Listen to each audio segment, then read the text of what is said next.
നമ്മൾ വന്ന പ്രധാന ഡെസ്റ്റിനേഷനിൽ ഒന്നായിരുന്നേ. നമുക്ക് വേണ്ടുന്ന നമ്മുടെ ഡബിൾ ഡെക്കർ ബ്രിഡ്ജ് നമ്മൾ കണ്ടു. അടിപൊളിയാണെന്ന് പറഞ്ഞാൽ എന്താ പറയുക, നമ്മൾ ആദ്യം കണ്ട ആ സിംഗിൾ ഡെക്കിനെക്കാട്ടിൽ നല്ല എന്താ സൂപ്പർ ആയിരുന്നു അല്ലേ? അപ്പേ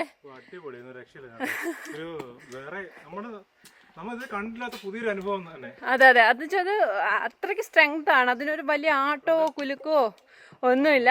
അപ്പൊ ഇനി നമുക്ക് റെയിൻബോ ഫോൾസ് എന്ന് പറഞ്ഞൊരിടത്തേക്കാണ് പോകുന്നത്. ദേ ഇതാണ് വഴി.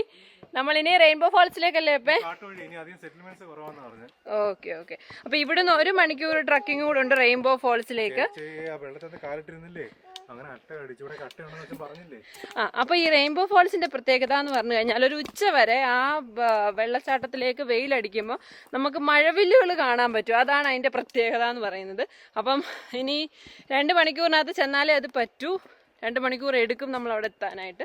അപ്പൊ ഇനി ചെന്നിട്ട് കാണാം മഴവില്ല് കാണുന്നോ, ഇനി ഞങ്ങളുടെ കണ്ണിന് മഴവില്ലാവുന്നോ ഒന്നും അറിയാൻ വയ്യ. ഇവിടുത്തെ പ്രധാനപ്പെട്ട സീസണാണ്, ടൂറിസ്റ്റ് സീസണും കൂടിയാണ്. അപ്പോൾ ഇവിടെ ഈ സമയത്ത് അട്ട ഉണ്ടാകത്തില്ല. നടന്ന് കുഴഞ്ഞോണ്ടാ സംസാരിക്കുമ്പോൾ ശ്വാസം കിട്ടാത്ത. മൺസൂൺ സമയത്തൊക്കെ ട്രക്കിങ് വരുവാണെന്നുണ്ടെങ്കിൽ ഇവിടെ നിറയെ അട്ടകളായിരിക്കും, ലീച്ചസ്. അപ്പോൾ ആ സമയത്ത് ഇതുവഴി ട്രക്കിങ്ങിന് വരുന്നവരുണ്ടെങ്കിൽ ഒന്നുകിൽ നമ്മളെപ്പോലെ വലിയ ബോട്ടിലിടുക, അല്ലെങ്കിൽ സാനിറ്റൈസറോ ഉപ്പോ മണ്ണെണ്ണ എന്തെങ്കിലും ഒന്ന് കൈ കരുതിയേക്കണം. ഇല്ലെങ്കിൽ അട്ട കടിച്ചൊരു പരുവാകും. ഇപ്പോൾ എന്തായാലും വെറ്റല്ലാത്തതുകൊണ്ട് വലിയ സീനില്ല. ഞാൻ എടുക്കണോടി, എന്ത് സാധനമാടി? ഗുഹയാണോ ആണോ? നമ്മൾ കണ്ട പോലത്തെ ഗുഹാസസ്യങ്ങൾ ഇവിടെ ഇഷ്ടം പോലെ ഉണ്ടാവും. പക്ഷെ ഒരുപാട് പേരെ ലിവിങ് റൂട്ട് കണ്ടിട്ട് തിരിച്ചു പോവുക. കുറേ പേര് ഇങ്ങോട്ട് വരുന്നില്ല, വളരെ കുറച്ച് പേരെ ഇങ്ങോട്ട് വരുന്നുള്ളൂ അല്ലേ?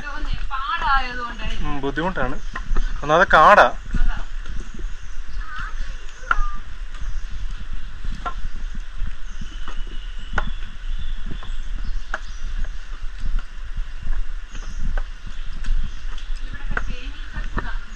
തേനീച്ചക്കൂടാ. ഞാൻ അവിടെ ഒരു തേനീച്ചക്കൂട ഉണ്ട്, അതിനകത്ത് നിറയെ തേനീച്ച ഉണ്ടായിരുന്നു. ഓ, ഇവിടുന്നായിരിക്കും അവർ ലോക്കൽ ഹണി എന്ന് പറഞ്ഞിട്ട് അവിടെ സൊഹറയിൽ എഴുതി വെച്ചിട്ടുണ്ടായിരുന്നു. ആക്ച്വലി വാരിശോരയുമായിട്ട് കമ്പയർ ചെയ്യുവാണെങ്കിൽ നമുക്ക് ഇവിടെ ആയിരുന്നു ഒരു ഗൈഡിൻ്റെ ആവശ്യം. കാരണം എന്ന് പറഞ്ഞു കഴിഞ്ഞാൽ നമ്മൾ ഡബിൾ ഡെക്കർ വരെ കണ്ട പോലത്തെ ഒരു വഴിയേ ആയിരുന്നില്ല പിന്നീട് നമുക്കുണ്ടായിരുന്നത്. ജസ്റ്റ് ട്രെയിൽസ് മാത്രമേ ഉണ്ടായിരുന്നുള്ളൂ. നമ്മളത് ഫോക്കസ് ചെയ്ത് വരുന്നത് കൊണ്ടാണ്. കാരണം പലയിടത്തും ഞങ്ങൾക്ക് വഴി തെറ്റുന്നുണ്ടായിരുന്നു. പല പാലങ്ങളും കയറി ചെല്ലുമ്പോഴാണ് ബാക്കി താഴേക്ക് ഇറങ്ങാൻ പറ്റത്തില്ല. ചിലപ്പോൾ അതിനടിയിൽ കൂടെ ഒക്കെ വേണ്ട. ഇവിടെയൊക്കെ തന്നെ കണ്ടോ പല വഴികൾ കിടപ്പുണ്ട്. നമ്മൾ അങ്ങ് പോവുകയാണ്. അപ്പം അതൊക്കെ പഴയ വഴികളൊക്കെ ആയിരിക്കും. ഇവർ ചെയ്തതെന്ന് പറഞ്ഞു കഴിഞ്ഞാൽ പണി കുറവുള്ളിടത്ത് ഗൈഡും ഉണ്ട്, പണി കൂടുതലുള്ളിടത്ത് ഗൈഡില്ല. പിന്നെ ഇവിടുത്തെ നേരത്തെ പറഞ്ഞല്ലോ എൻട്രി ഫീയും കാര്യങ്ങളും ഒക്കെ വളരെ കുറവായിരുന്നു. ജസ്റ്റ് എൻട്രി ഫീ കുറവെന്ന് പറഞ്ഞാൽ ഇവിടെ വരുന്ന എത്രയോ ആൾക്കാരുണ്ട്, എത്ര പേരുണ്ട്. നമ്മൾ വരുന്നവർ കൂടുതൽ പേര് ഇവിടം വരെ വരുന്നുള്ളൂ, നമ്മുടെ ഡബിൾ ഡെക്കർ വരെ വരുന്നുള്ളൂ. അതിനായിട്ട് ആരും ഇങ്ങോട്ട് വരുന്നില്ല. കാരണം അത് കുറച്ചുകൂടെ ടഫാണ്. കാരണം നമുക്ക് അവിടെ ആണെങ്കിൽ പറയാനായിട്ട് പടികളെങ്കിലും ഉണ്ടായിരുന്നു. ഇനി അങ്ങോട്ടുള്ള സ്ഥലത്ത് പടികളില്ല. അങ്ങനെ ഞങ്ങൾ ഒരു സ്ഥലത്ത് വന്ന് പെട്ടുപോയി. നമ്മൾ നേരത്തെ ഇറങ്ങിയ പാലം ഡെഡ് എൻഡ് ആയിരുന്നു. അപ്പോൾ ഞങ്ങൾക്ക് അറിയുന്നുണ്ടായിരുന്നില്ല ഇനി എങ്ങോട്ടേക്ക് പോകണം, ആരോടൊന്ന് ചോദിക്കാം, ഒന്നും അറിയത്തില്ലായിരുന്നു. നമ്മൾ ഇത്രയും നടന്ന് കുഴയും കൂടെ ചെയ്തില്ലേ എന്ന് വെച്ച് കഴിഞ്ഞാൽ ഇപ്പം തന്നെ വീണ്ടും ഞങ്ങൾ 2 മണിക്കൂറോളം വീണ്ടും നടന്നിട്ടുണ്ട്. അങ്ങനെ നോക്കുമ്പോഴാണ് ഇതുപോലെ തടി വെച്ച് നടന്നേക്കുന്നത്. ആ പാലം കണക്ട് ചെയ്തേക്കുന്നത് ഇപ്പുറത്തെ കരയിലോട്ടാണ്. ഇവിടെ നേരത്തെ എന്തോ ഉണ്ടായിരുന്നു, പക്ഷെ അത് പോയതാണ്, ഡാമേജ് ആയി പോയതാണ്. അതിന് പകരം അവർ താൽക്കാലികമായിട്ട് വെച്ചേക്കുന്നതാണ്. അപ്പോൾ നമുക്ക് കൃത്യമായിട്ട് വഴി അറിയത്തില്ല, പെട്ടുപോയി കഴിഞ്ഞാൽ തീർന്നു. അതെ, നമ്മളുടെ സേഫ്റ്റി അത് എപ്പോഴും ഞാൻ പല വീഡിയോയിലും പറഞ്ഞിട്ടുണ്ട്, നമ്മുടെ സേഫ്റ്റി നമ്മുടെ കയ്യിലാണ്. അപ്പോൾ ഞങ്ങൾ തിരിച്ചു പോകാനൊക്കെ തുടങ്ങിയതാണ്. പക്ഷേ ഇവിടെ വരെ വന്നിട്ട് നമ്മളതെങ്ങനെ മിസ് ചെയ്യും. അങ്ങനെ ജസ്റ്റ് ഒരു ട്രെയിൽ കണ്ടു, നടന്നൊന്ന് ക്രോസ് ചെയ്ത് അപ്പുറം വരെ ചെല്ലാമെന്ന് പോയതാണ്. എന്തായാലും ഭാഗ്യം തുണച്ചു. അവിടെ നിന്ന് ഞങ്ങൾക്ക് മുകളിലേക്ക് ചെറിയൊരു ലാഡർ അടിച്ചേക്കുന്നതായിട്ട് കണ്ടു. അങ്ങനെ ഞങ്ങളത് ക്രോസ് ചെയ്ത് മുകളിലേക്ക് കയറുകയാണ് ഉണ്ടായത്. അപ്പോൾ നമ്മൾ റെയിൻബോ ഫോറസ്റ്റിലേക്ക് പോകുന്നതിൻ്റെ പകുതി വഴിക്ക് വന്ന് നിൽക്കുകയാണ്. മുകളിൽ ഇതേണ്ട ഒരു ബ്രിഡ്ജ് കാണാമല്ലോ അല്ലേ? അത് വർക്കിംഗ് അല്ല. അപ്പോൾ ഇവിടെ വഴി ചോദിക്കാനും ആരുമില്ല. എന്തായാലും ഇതിലേ കൂടെ കയറി ഇറങ്ങാൻ തന്നെ വേറെ നിവർത്തിയില്ല. ഞങ്ങൾ പോവുകയാണെങ്കിൽ ഇത് കാടോ മലയോ എന്തുവെന്നൊന്നും അറിയാൻ വയ്യ. ഇത് എന്തുവാ ഇത്? ലാഡർ ഉണ്ടല്ലേ? അപ്പോൾ അവിടെ അപ്പോൾ ആ ഒരു ബ്രിഡ്ജായിരുന്നു ഇവിടെ കണക്ട് ചെയ്തിരുന്നത്. അപ്പം അത് പോയതുകൊണ്ടാണ് നമുക്ക് ഇത്രയും ബുദ്ധിമുട്ട്. അപ്പം ഞാൻ പറഞ്ഞല്ലോ, മഴ പെയ്യുന്ന സമയത്ത് ഇവിടെ എല്ലാം വെള്ളം, അതായത് പുഴയാണ് സംഭവം, മഴ ചാലൊഴുകുന്ന സ്ഥലമാണ്. അപ്പോൾ ഇവിടെയൊക്കെ ആക്റ്റീവ് ആകുമ്പം എങ്ങനെയാണ് ഇവർ ക്രോസ് ചെയ്ത് ഇപ്പുറത്തേക്ക് പോകുന്നതെന്ന് എനിക്കറിയില്ല. ഇനി വളരെ റീസെൻ്റായിട്ടെങ്ങാണോ ആ ബ്രിഡ്ജ് ഡാമേജ് ആയതാണോ എന്ന് ചോദിച്ചാൽ അത് നമുക്ക് അതിനെപ്പറ്റി അറിയില്ല. ഇനിയിപ്പോൾ മഴക്കാലത്ത് ഇതുവഴി ഈ അങ്ങോട്ടേക്കുള്ള യാത്ര അനുവദിക്കുമെന്ന് അറിയത്തില്ല, കാരണം കാടും കൂടല്ലേ. അത് കാരണം നമ്മളിപ്പോൾ 1-2 റിവർ ക്രോസിങ് നടത്തിയിട്ടുണ്ട് ഇതിനിടയ്ക്ക് തന്നെ. അപ്പം ഭയങ്കര നമ്മൾ അത്യാവശ്യം റിസ്ക്കാണ് ഈ യാത്ര എന്ന് പറയുന്നത്. നമ്മൾ റിസ്ക് എടുത്ത് തന്നെയാണ് പോകുന്നത്. അതുകൊണ്ട് ഇതുപോലുള്ള ലാഡർ അടിച്ചാണ് ഇവർ പല സ്ഥലത്തേക്കും കണക്ട് ചെയ്തിരിക്കുന്നത്. നല്ല സ്ട്രോങ് ആയിട്ടാണ് അവർ അടിച്ചു വെച്ചിരിക്കുന്നത്. പക്ഷേ സംഭവം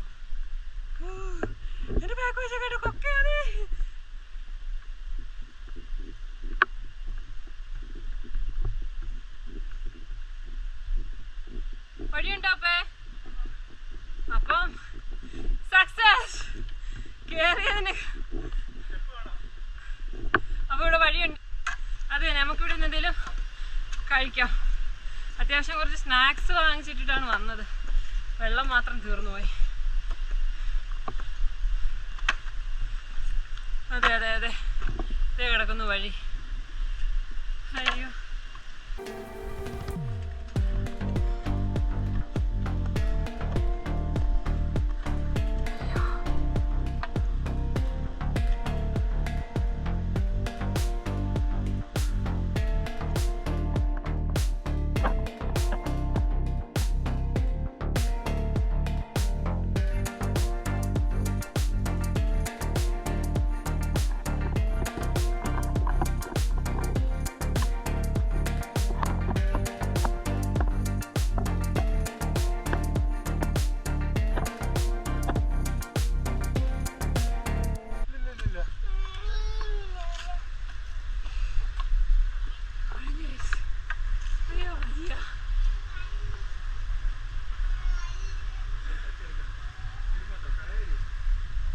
പല സ്ഥലത്തും അത്യാവശ്യം നല്ലതുപോലെ സ്റ്റെപ്പ് കെട്ടിയിട്ടിട്ടുണ്ട് നമുക്ക് കയറി പോകാനായിട്ട്. എന്നാൽ പല സ്ഥലത്തും സ്റ്റെപ്പ് പോയിട്ട് ജസ്റ്റ് പാറക്കല്ലുകൾ പോലും നമുക്ക് കാണാനില്ല. അത്രയ്ക്ക് ബുദ്ധിമുട്ടുള്ള സ്ഥലങ്ങളാണ്. അപ്പോൾ ഈ ആക്ച്വലി ഞങ്ങൾ ഡബിൾ ഡെക്കർ വരെ ആയിരുന്നു പറഞ്ഞിരുന്നത്. അപ്പോൾ റെയിൻബോ ഫോൾസ് എന്ന് പറയുന്നത് ഇച്ചിരി മനോഹരമായ ഒരു സ്ഥലമാണ്. ഞങ്ങൾക്ക് അവിടെ വന്നിട്ടാണ് പരിചയപ്പെട്ടത്. കാരണം ഒട്ടുമിക്ക ആളുകൾ നമ്മൾ ഡ്രോപ്പ് ചെയ്ത് പോകുന്നത് ഒരു ഡെസ്റ്റിനേഷനാണിത്. വേറൊരു കാര്യമുണ്ട്, അവിടെ ഹോം സ്റ്റേസ് ഉണ്ട്, കുറേയധികം ഹോം സ്റ്റേസ് ഉണ്ട്. പലരും അവിടെ സ്റ്റേ എടുത്തിട്ട് പിറ്റേ ദിവസം ഇത് കാണാൻ വരുന്നവരുണ്ട്. അതെ, അങ്ങനെയുള്ളവർ മാത്രമേ ഇത്രയും ഒരു ദൂരം കവർ ചെയ്യാനായിട്ട് ഇറങ്ങി തിരിച്ചിട്ടുള്ളൂ. ബാക്കി എല്ലാവരും അവിടെ നിന്നുകൊണ്ട് തിരിച്ചു പോവുകയാണ് ചെയ്തത്. ആക്ച്വലി ഞങ്ങൾ രാവിലെ ട്രക്കിങ് തുടങ്ങിയത് കൊണ്ടാണ് ഞങ്ങൾക്ക് ഇത്രയും പെട്ടെന്ന് ഇത് കവർ ചെയ്ത് വരാൻ പറ്റുന്നത്. മാത്രമല്ല, നമ്മൾ പല സ്പോട്ടുകളിലും ഇരുന്ന് നമ്മുടെ സമയം കളഞ്ഞിട്ടില്ല. അതെ, പല സ്ഥലത്തും ഇതുപോലെയായിരുന്നു വഴിയുടെ അവസ്ഥ എന്ന് പറഞ്ഞു കഴിഞ്ഞത്. ഒരു തരത്തിൽ ഇത് നമ്മളിപ്പം വീഡിയോയിൽ കാണുമ്പോൾ നമുക്കിത് ഒരു വളരെ നിസ്സാരമായിട്ട് തോന്നാം. പക്ഷെ നേരിട്ട് കാണുമ്പോൾ ഇതിങ്ങനെ കുത്തനെ കിടക്കുകയാണ്. ഭയങ്കര ബുദ്ധിമുട്ടാണ് നമുക്ക് കയറാനായിട്ട്. ഓൾറെഡി ഒരു ട്രക്കിങ് കഴിഞ്ഞു. മാത്രമല്ല, നമ്മളിപ്പം ഒരു 36-37 ദിവസം ആവുന്നുണ്ട് മൊത്തത്തിൽ ഈ ഒരു ട്രക്കിംഗ് കൂടെ ആകുമ്പോഴത്തേന്. അപ്പം ഓൾറെഡി ബോഡി നല്ല വീക്കാണ്. എന്നാലും നമ്മൾ നല്ലപോലെ ഫുഡൊക്കെ കഴിച്ചിരുന്നാലും നമ്മൾ നല്ലപോലെ വീക്കാണ്. അപ്പോൾ ഇവിടെയൊക്കെ ചെറിയ ചെറിയ പ്രോഗ്രഷൻ നടക്കുന്നുണ്ട്. ഇവർ കല്ല് ഇവിടുന്ന് തന്നെ ശേഖരിച്ച് അടിച്ച് പൊട്ടിച്ച് നമ്മളുടെ മെറ്റൽ പോലെ ആക്കിയിട്ട് ഇത് കോൺക്രീറ്റ് ചെയ്ത് പോവുകയാണ് അവർ ചെയ്യുന്നത്. അങ്ങനെയാണ് പുറകോട്ടുള്ള വഴി നമ്മൾ കണ്ടത്. ഈ കാട്ടിൽ കരടി ഉണ്ടെന്നാണ് പറയപ്പെടുന്നത്. അപ്പം ഇവർ പറയുന്ന ഒരു കാര്യം, നമ്മളിതുപോലെ ഒരുപാട് സൗണ്ടൊക്കെ ഉണ്ടാക്കി ആൾക്കാർ പോകുന്നത് കൊണ്ട് ഈ ജീവി ഈ വഴിയെങ്ങും അങ്ങനെ അടുത്ത് വരാറില്ല എന്നാണ് പറഞ്ഞത്. അതുപോലെ തന്നെ ഏറ്റവും ഞങ്ങൾക്ക് ഉപകാരപ്പെട്ട ഒരു സാധനമാണ് ഏതാണ്ട് ഈ കെയിൻ എന്ന് പറയുന്നത്. അപ്പോൾ ട്രക്കിങ്ങിന് പോകുന്നവർ മസ്റ്റായിട്ട് ഇങ്ങനൊരു സാധനവും കൂടെ കരുതി വെച്ചു. അല്ലെങ്കിലേ എലി പോത്തില്ലടാ.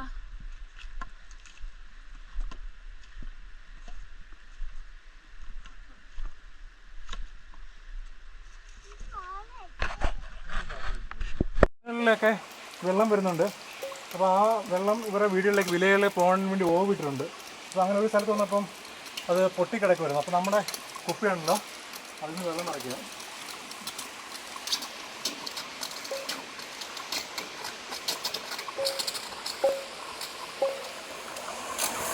നമ്മുടെ മറ്റേ സാധനം എടുത്തേടി.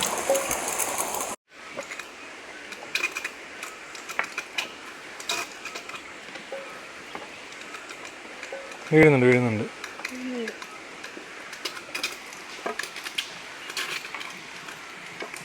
നമ്മളൊരു വാട്ടർ ഫിൽറ്റർ വാങ്ങിച്ചാണ്, പേഴ്സണൽ വാട്ടർ ഫിൽറ്റർ. പറയണ്ട പറഞ്ഞോട്ടോ. അപ്പോൾ തന്നെ ഇതെന്തായാലും ഇതിന് ഇന്നും നമുക്ക് ഉപകാരമായി.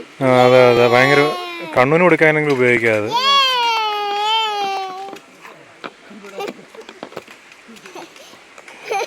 വീഴുന്നുണ്ട്. അതിൻ്റെ വാട്ടർ ബോട്ടിലല്ലാത്തതുകൊണ്ട്, അതിൻ്റെ കറക്റ്റ് സൈസിലുള്ള വാട്ടർ ബോട്ടിലേ നമ്മുടെ ഇല്ലാത്തതുകൊണ്ട്.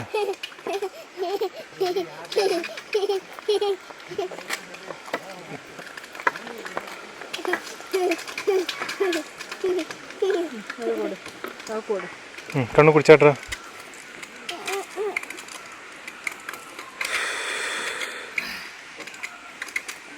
നല്ലോണം കുടിച്ചോട്ടാണ്. അത് നല്ല വെള്ളമടി, കുഴപ്പമില്ല. ഫിൽറ്ററും ചെയ്തില്ല, ഇനി കുഴപ്പമില്ല.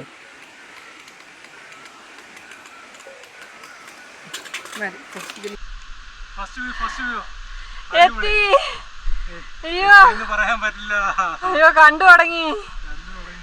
അത് കൊള്ളാം. നമ്മുടെ സൂചിപ്പാറ വീഴുന്നത് പോലുണ്ട്. അയ്യോ പൊന്ന വെള്ളച്ചാട്ടം കണ്ടോ?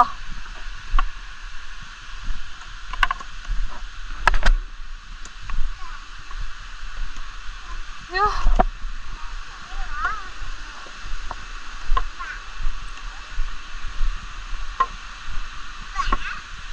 ഓമേ, എന്തെങ്കിലും കണ്ടു കിട്ടിയോ? അയ്യോ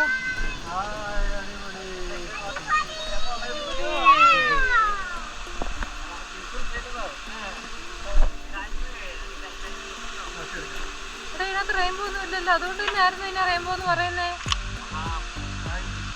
എന്റെ പെണ്ണും പറഞ്ഞല്ലോ അങ്ങനെ. ജ്യോതിയും കണ്ടില്ല, തീയും കണ്ടില്ല, പക്ഷെ ഞങ്ങൾ വെള്ളച്ചാട്ടം കിട്ടി.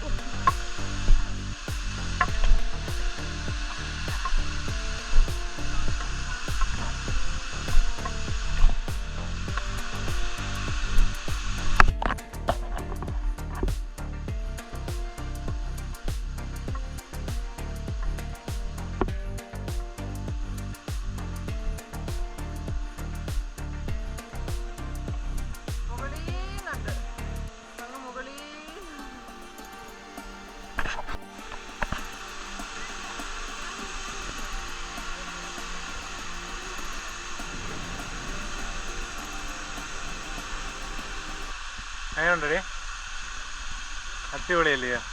4 മണിക്ക് നടന്നത് വെറുതെ ആയില്ലല്ലേ?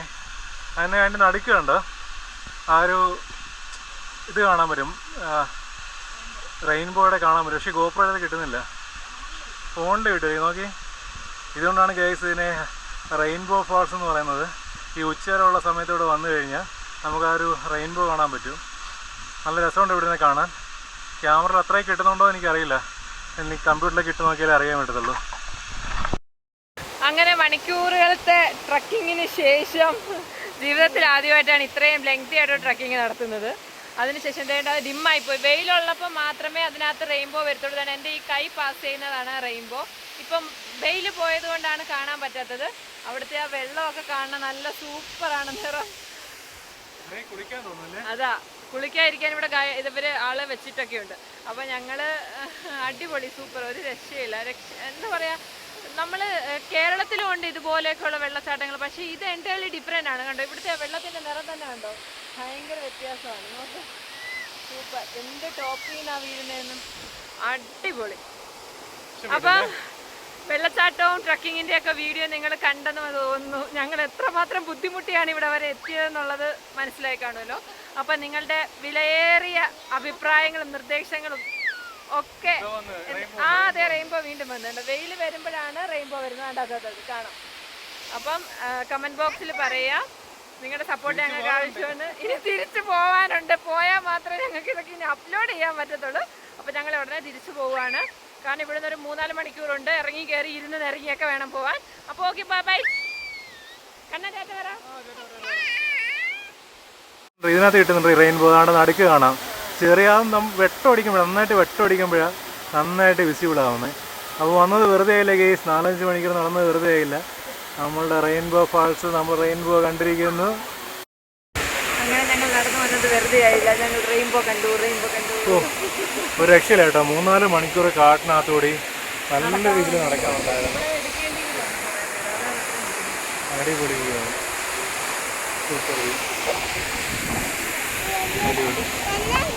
വെള്ളം കണ്ടാണ് ഇവിടെ നിൽക്കുമ്പോൾ തന്നെ വെള്ളം ഇങ്ങനെ അടിച്ചു വരുന്നുണ്ട്, കണ്ണു പറ്റുന്നത്. എങ്ങനെയുണ്ടാ ഇവിടെ കാണുക, 2 ഫോട്ടോസ് എടുക്കുക, നേരെ തിരിച്ചു പോവുക. കാരണം ഇന്നത്തെ ക്ഷീണം പോയിട്ട് കിടന്ന് ഉറങ്ങി വീട്ടാനുണ്ട് അല്ലേ.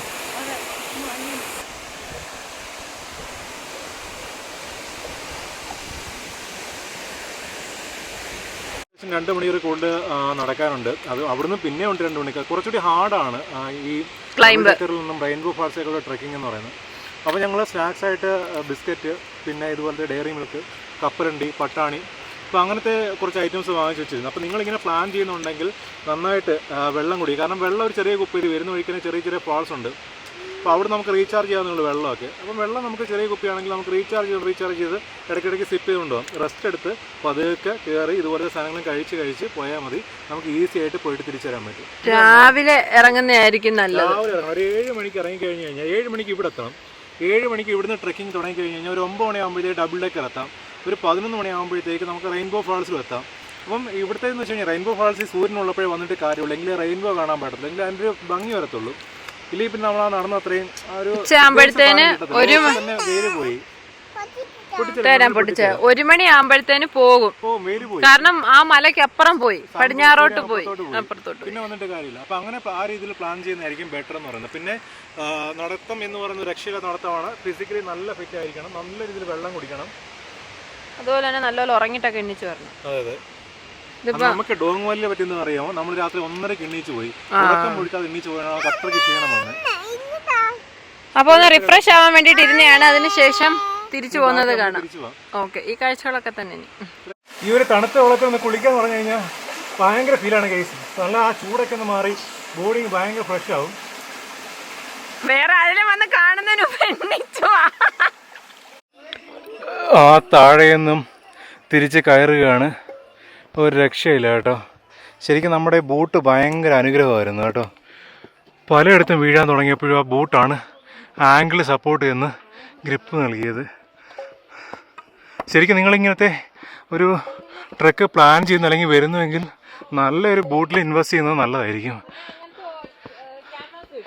ക്യാൻവാസ് കൊണ്ട് നിൽക്കത്തില്ലടി, ഇതാ ബൂട്ടായതുകൊണ്ട് ആംഗിളിന് സപ്പോർട്ട് കണ്ട. കയറ്റമാണ്. അതായത് നമ്മൾ 3 മല ഡബിൾ ഡെക്കറിലേക്ക് കയറി, പിന്നെ ഒരു 3 മലയും കൂടെ റെയിൻബോ ബ്രിഡ്ജിലേക്ക് കയറി. അങ്ങനെ ടോട്ടൽ 6 മല കയറി ഇറങ്ങണം. അപ്പോൾ അങ്ങോട്ടും കയറ്റമുണ്ട് ഇങ്ങോട്ടും കയറ്റമുണ്ട്, ഒരു സൈഡ് മാത്രമല്ല. അതുകൊണ്ട് തിരി സൈഡ് കയറണം. ചടങ്ങാണ്. രാവിലെ 7 മണിക്ക് നമ്മൾ ഇവിടെ തുടങ്ങിയതാണ്. 3 മണിക്കൂർ നടന്ന് ആ കാണുന്ന കുന്നം മലകളും എല്ലാം കയറി ഇറങ്ങി നമ്മൾ 3 മണിക്കൂർ എടുത്തു, 3 കിലോമീറ്റർ എടുത്തു ആ ലിവിംഗ് റൂട്ട് ബ്രിഡ്ജിലേക്ക് പോകാൻ. അത് ഏകദേശം 4 മണിക്കൂർ ട്രക്കിംഗ് കംപ്ലീറ്റ് ചെയ്ത് പിന്നീട് അവിടുന്ന് ഒരു 1.5 മണിക്കൂറോടെ എടുത്തു നമ്മുടെ റെയിൻബോ ബ്രിഡ്ജിലേക്ക് പോകാൻ വേണ്ടി. അപ്പോൾ അത്രയൊക്കെ കഠിനമായിട്ടുള്ള പാതകളും കുന്നും മലകളും എല്ലാം താണ്ടി നമ്മൾ എത്തിയിരിക്കുകയാണ്. നമ്മളുടെ ഡെസ്റ്റിനേഷൻ കഴിഞ്ഞു, നമ്മൾ തിരിച്ചെത്തിയിരിക്കുകയാണ്. അത് ക്ഷീണിച്ചിരിക്കുകയാണ്. നേരെ റൂമിലേക്ക് പോയി എന്താണെന്ന് വെച്ച് കഴിഞ്ഞാൽ വാങ്ങിച്ചിട്ട് തന്നെ അത്രയേ ഉള്ളൂ നമ്മുടെ പരിപാടി. എന്തായാലും നിങ്ങളുടെ റിവ്യൂസ് കമൻറ്റിലിട്ടേക്കുക. നമ്മളെ സംബന്ധിച്ചിടത്തോളം ഒരു വെറൈറ്റി ആയിട്ടുള്ള അനുഭവമായിരുന്നു. അടിപൊളി സംഭവമായിരുന്നു. കിടിലം, അടിപൊളി. ഒരു കഞ്ഞി കുടിക്കുകയാണ്. റീചാർജ് ചെയ്യുക. നല്ല ചൂട് കഞ്ഞി. ഇവിടെ അടുത്തൊരു കടയിൽ നമ്മുടെ നാടൻ അരിയൊക്കെ ഒപ്പിച്ച്. നാടൻ അരി ഒന്നല്ല, ഇവിടുത്തെ അരിയാ. നമ്മുടെ നാടൻ അരിയായിട്ട് സിമിലാരിറ്റി ഉണ്ടെന്നേ ഉള്ളൂ. പക്ഷെ അതുപോലത്തെ വലിയ അരി. കാരണം ഇതുവരെ എല്ലാം ബസ്മതി റൈസ് അല്ല, ഇത് വലിയ അരി. വലിയ അരി നമ്മുടെ കുത്തരിയില്ല, അതുപോലത്തെ അരി. എന്തായാലും ഇങ്ങനൊരു സാധനം രാവിലെ വെച്ചിട്ട് പോയി നന്നായി. നമ്മൾ വന്നപ്പോഴത്തേക്ക് കുറച്ച് ലേറ്റ് ആയിരുന്നില്ലേ. പിന്നെ ഇത് ജസ്റ്റ് ഒന്ന് ചൂടാക്കി കഞ്ഞിയായി കുടിച്ചു. ഒരു തേങ്ങ ഉണ്ടായിരുന്നത് സെറ്റ് ആയിരുന്നില്ല. നമ്മളിവിടെ നോക്കിയിട്ട് തേങ്ങ കണ്ടില്ലല്ലേ. തേങ്ങ കണ്ടില്ലെന്നോ അതോ ഇവിടെ അല്ല താഴെ കണ്ടായിരുന്നു, ഇവിടെ കണ്ടില്ല. സോറ മാർക്കിൽ നമ്മൾ അധികം കണ്ടില്ല. ഇനിയിപ്പോൾ അതുള്ള സ്ഥലത്തോട്ട് പോയി കാണത്തില്ലായിരിക്കും. അപ്പോൾ എന്തായാലും വലിയ പാടായിരുന്നു. ഇനിയിപ്പോൾ നമ്മൾ ഇന്ന് നന്നായിട്ട് കിടന്ന് ഉറങ്ങണം. ഇന്നിപ്പോൾ അലാറൊന്നും വെച്ച് നമ്മളെ അവർ എണ്ണിക്കുന്നില്ല. എന്തായാലും അടിപൊളി ദിവസമാണ്. കാരണം 2-3 ദിവസമായിട്ട് നമ്മൾ ലോ ആയിരുന്നു. നമ്മൾ ഉദ്ദേശിച്ച സ്ഥലങ്ങൾ കവർ ചെയ്തെങ്കിലും അവിടെ നമുക്ക് ഇഷ്ടപ്പെട്ട സ്ഥലങ്ങൾ, ഇപ്പോൾ ബാൽപാക്കരത്ത് കയറാൻ പറ്റിയില്ല. ഇവിടെ വാട്ടർഫാൾസ് കാണുന്നുണ്ട്, അതിൽ വെള്ളമില്ല. അങ്ങനെ ആയ 2 ദിവസമായിട്ട് ദുരന്തങ്ങളായിരുന്നു. പക്ഷേ ഇന്നത്തെ ദിവസം കാരണം ഡബിൾ ഡക്കർ പിടിച്ച് ഒരു 2 മണിക്കൂർ ഹൈക്കിംഗ് കൊണ്ട് വീണ്ടും നമ്മുടെ എവിടെ പോകാൻ റെയിൻബോ ഫോൾസിൽ പോകാൻ. അപ്പൊ ഇത് മോസ്റ്റ്ലി വരുന്നവരെല്ലാം അവോയ്ഡ് ചെയ്യാൻ സ്കിപ്പ് ചെയ്യുകയാണ് ചെയ്തത്. കാരണം എന്ന് വെച്ചാൽ അവർക്ക് അവിടെ വരുമ്പോഴത്തേന് പകുതി ചാവും, പിന്നെ അത്രയും കൂടെ വലിച്ച് കയറാൻ വയ്യ. പക്ഷെ ഇതിനകത്ത് ഒരു കൂട്ടര് ഇൻ കേസ് ഞങ്ങൾ കേരളത്തിൽ നിന്ന് കണ്ട് പരിചയപ്പെട്ടപ്പോൾ പുള്ളി വന്നിട്ട് നമ്മോട് അവർ സ്കിപ്പ് ചെയ്തു. ഫോട്ടോ ഉണ്ടോന്ന് കാണിച്ചു. അപ്പൊ നമ്മൾ ഫോട്ടോ കാണിച്ചപ്പോ അവര് സത്യത്തിൽ തലയ്ക്ക് കൈ കൊടുത്താണ് അവിടെ പോവേണ്ടുന്നതായിരുന്നു. മിസ്സായി പോയല്ലോ. എനിക്ക് വേർത്തായിട്ടുള്ള സംഭവം. നിങ്ങളിപ്പം ഒരു സ്ഥലത്തേക്ക് ഇപ്പം ഡബിൾ ഡക്കർ ബ്രിഡ്ജിൽ പോയി കഴിഞ്ഞാൽ ഏകദേശം 60% കവർ ചെയ്ത് കഴിഞ്ഞു. അവിടുന്ന് കുറച്ചൊരു ബുദ്ധിമുട്ട് കാര്യമുള്ളൂ. 2 മണിക്കൂർ നടന്നു കഴിഞ്ഞാൽ അതും നല്ല സൂപ്പർ കാട്ടിൽ കൂടെ. നമ്മൾ ഡബിൾ ഡക്കറിലേക്ക് പോയതെല്ലാം വില്ലേജസിൽ കൂടിയാണെങ്കിൽ മറ്റേത് ഫുള്ള് പ്രിസ്റ്റീൻ കാട്ടിൽ കൂടെയാണ് നമ്മൾ പോകുന്നത്. അത് വേറൊരു ഫീലാണ്. അവിടെ ചെന്ന് കഴിഞ്ഞാൽ വെള്ളച്ചാട്ടോടെ കഴിഞ്ഞ് കഴിയുമ്പോഴത്തേക്ക് അടിപൊളിയാണ്. പിന്നെ താഴോട്ട് വരുമ്പോഴത്തേക്ക് ഒരു ചെറിയൊരു അരുവി ഉണ്ടായിരുന്നു. അവിടെ ഞാനൊന്ന് കുളിക്കുകയും ചെയ്തു. പക്ഷെ അത് കഴിഞ്ഞപ്പോഴത്തേക്ക് ഭയങ്കരമായിട്ട് ഫ്രഷ് ആയി, ഭയങ്കര ഫ്രഷ് ആയി. പിന്നെ കയറിയ കയറ്റം ഒരു രക്ഷയില്ല. പിന്നെ തളർന്നു ചാറ് മൊത്തം.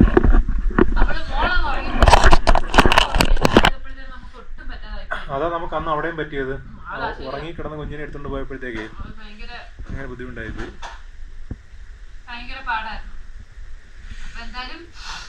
വർത്താണ്. അപ്പൊ നിങ്ങൾ പ്ലാൻ ചെയ്തെങ്കിൽ ഇത് 2 കൂടെ ചേർത്തേ പ്ലാൻ ചെയ്യുക. ഒരു ദിവസം സോഹറയിൽ താമസിക്കുക. താമസിക്കുന്ന സ്ഥലത്ത് ചൂടുവെള്ളം ഉണ്ടെന്ന് ഉറപ്പുവരുത്തുക. കാരണം വൈകിട്ട് വന്ന് ആ ഒരു ചൂടുവെള്ളത്തിൽ കുളിച്ച് കഴിയുമ്പോഴത്തേക്ക് നമ്മൾ റീചാർജ് ആയിരിക്കും. അടിപൊളി. ഇനി ഇൻ കേസ് നിങ്ങൾക്ക് റെയിൻബോ ഫോളിൽ പോകാൻ പറ്റുന്നില്ല എന്നുണ്ടെന്നുണ്ടെങ്കിൽ അവിടെ തന്നെ ഹോം സ്റ്റേ കിട്ടും. അപ്പൊ വരുന്നവർ അവിടെ ഹോം സ്റ്റേ എടുത്തോണ്ട് ഒരു ദിവസം ഡബിൾ ഡക്കറും അടുത്ത ദിവസം മറ്റേ എടുത്തോ. അല്ലെങ്കിൽ എങ്ങനെയാന്ന് വെച്ചാൽ അങ്ങനെ പകുതി വഴിക്ക് ഹോം സ്റ്റേകളുണ്ട്. പിന്നെ അത് ഇച്ചിരി എക്സ്പെൻസീവ് ആയിരിക്കും. 1500 പറഞ്ഞേ. പക്ഷെ ലഗേജ് ഒക്കെ അവർ ചുമന്നോണ്ടായിരിക്കും വരുന്നത്. അല്ല നിങ്ങൾ ചുമക്കണം. അതിന് അത് നമ്മൾ തിരക്കില്ല വ്യക്തമായിട്ട്.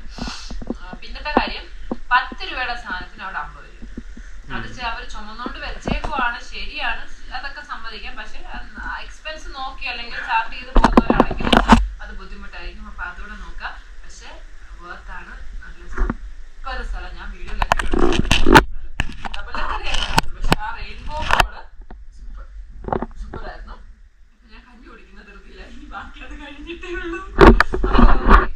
അപ്പൊ നിങ്ങൾ എന്തായാലും പറ്റുന്നുണ്ടെങ്കിൽ ഈ സ്ഥലങ്ങളൊക്കെ ഒന്ന് വിസിറ്റ് ചെയ്യാൻ പറ്റുക. കാരണം ഒരു വെറൈറ്റി അനുഭവമായിരിക്കും എന്ന് വിചാരിക്കുന്നു. അയ്യോ സാരമില്ല, കുഴപ്പമില്ല. അവിടെ ഹെൽമെറ്റ് കെട്ടിയിട്ടത്. അപ്പൊ നിങ്ങളുടെ വിലയേറിയ നിർദ്ദേശങ്ങൾ കമന്റുകളായിട്ട് നമ്മൾ പ്രതീക്ഷിക്കുന്നു. അപ്പൊ ലൈക്കുകളൊക്കെ പോരട്ടെ അല്ലേ? കണ്ണു ടാറ്റ പറയടാ.